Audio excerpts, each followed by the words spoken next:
Hello বন্ধুরা, আমি মোহাম্মদ হাসান রাজা। আজকে আপনাদের সামনে নিয়ে আসলাম কুমাল ও সাঙ্ঘার জীবনের গল্প নিয়ে একটি সিনেমা। গল্পটা অনেক সুন্দর, পুরা ভিডিওটি দেখুন।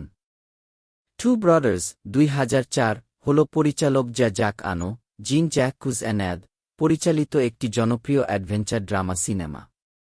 1920 এর দশকে ফরাসি শাসিত কম্বোডিয়ার প্রেক্ষাপটে নির্মিত এই গল্পটি দুটি বাঘের ছানা কুমাল এবং সাঙ্ঘাকে কেন্দ্র করে আবর্তিত হয়। গল্পের শুরুতে কুমাল এবং সাঙ্ঘা তাদের বাবা মায়ের সাথে গভীর জঙ্গলে একটি প্রাচীন মন্দিরে বাস করত। কিন্তু এইডান ম্যাকারি গাই পিয়ার্স নামক একজন ব্রিটিশ শিকারী ও প্রত্নতাত্ত্বিক মূর্তি চুরির উদ্দেশ্যে জঙ্গলে প্রবেশ করলে তাদের জীবন বদলে যায়।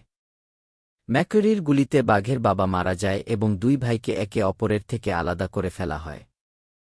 কুমাল তাকে গ্রামবাসীরা ধরে ফেলে এবং পরে একটি সার্কাসে বিক্রি করে দেয়। সার্কাসের মালিক তাকে অত্যন্ত নিষ্ঠুরভাবে পিটিয়ে এবং আগুন দিয়ে ভয় দেখিয়ে খেলা শেখায়। ফলে কুমাল ধীরে ধীরে তার বন্য স্বভাব হারিয়ে ভীত ও মানসিকভাবে ভেঙে পড়া একটি প্রাণীতে পরিণত হয়। সাঙ্ঘা তাকে ফরাসি প্রশাসকের ছেলে রাউল ফ্রেডি হাইমোর খুঁজে পায় এবং বাড়িতে পোষা প্রাণী হিসেবে বড় করে। কিন্তু বাড়ির কুকুরের সাথে ঝগড়ার কারণে তাকে শেষ পর্যন্ত একটি চিড়িয়াখানায় পাঠিয়ে দেওয়া হয়। সেখানে তাকে হিংস্র করে তোলা হয় যাতে সে একটি রাজকীয় শিকারে অংশ নেয়। তাদের এই বন্ধুত্বের দৃশ্যটি দর্শকদের আবেগপ্রবণ করে তোলে।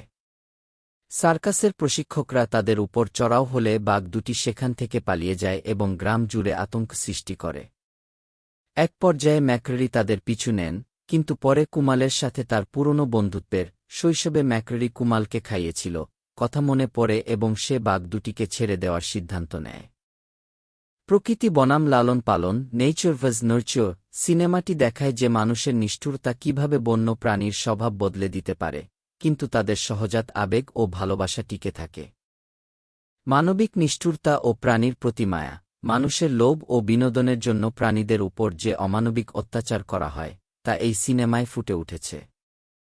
শান্তি ও সহাবস্থান সিনেমাটির শেষ দিকে কুমাল ও সাঙ্ঘা জঙ্গলে তাদের মায়ের কাছে ফিরে যায়, যা প্রকৃতির সাথে প্রকৃতির সন্তান ও মানুষের সহাবস্থানের একটি ইতিবাচক বার্তা দেয়।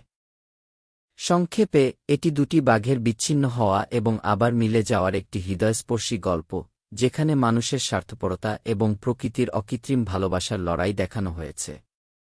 আপনি কি এই সিনেমার কোনো নির্দিষ্ট দৃশ্য বা চরিত্র সম্পর্কে আরও বিস্তারিত জানতে চাচ্ছেন? তো বন্ধুরা, আজ এই পর্যন্তই। এরকম ভিডিও পেতে আমার চ্যানেলের সাথেই থাকুন। ভিডিওটি লাইক করেন, কমেন্ট করেন। ধন্যবাদ সবাইকে, ভালো থাকবেন।